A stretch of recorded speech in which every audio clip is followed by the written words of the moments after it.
እንሰግዳለን። ነገር ግን በእውነት የሚሰግዱ ለአብ በመንፈስና በእውነት የሚሰግዱበት ጊዜ ይመጣል፣ አሁንም ሆኗል። አብ ሊሰግዱለት እንደነዚህ ያሉትን ይሻልና። እግዚአብሔር ምንድነው? መንፈስ ነው። የሚሰግዱለትም በመንፈስና በእውነት ሊሰግዱለት ያስፈልጋቸዋል። ኢየሱስ ጌታ ነው። አብ እንደነዚህ ያሉትን ይሻል። አጠገባችሁ ያለውን ሰው እንዳንተ ያለውን ይፈልጋል በሉ።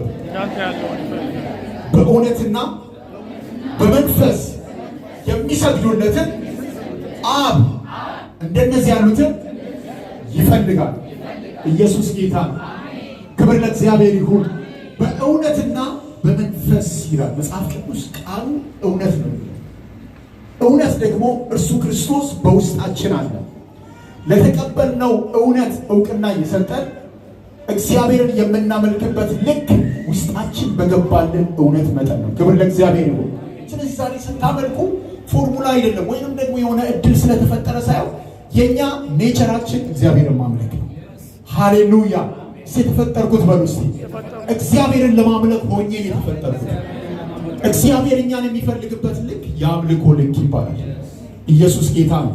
ስለዚህ የተቀበልነው እውነት እርሱ እግዚአብሔር ከኛ የሚፈልገው እውነት ነው።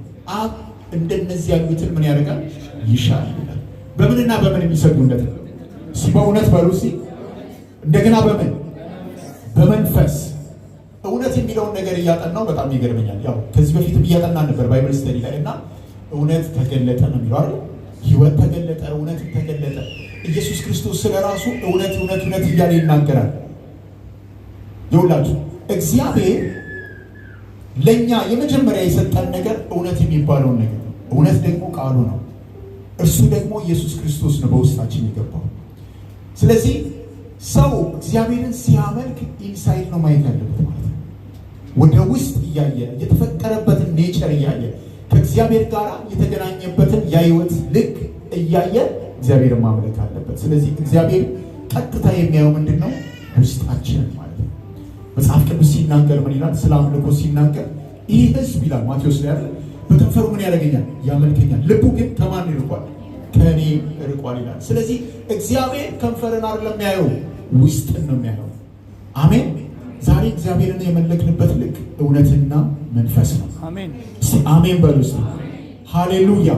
መጽሐፍ ቅዱስ ሲናገር ምን ይላል? የእግዚአብሔር መንፈስ ባለበት በዚያ ምን አለ ይላል? አርነት አለ ይላል። እኛ እግዚአብሔርን የምናመልክበት ደግሞ የኛ የእግዚአብሔርና የኛ መገናኛ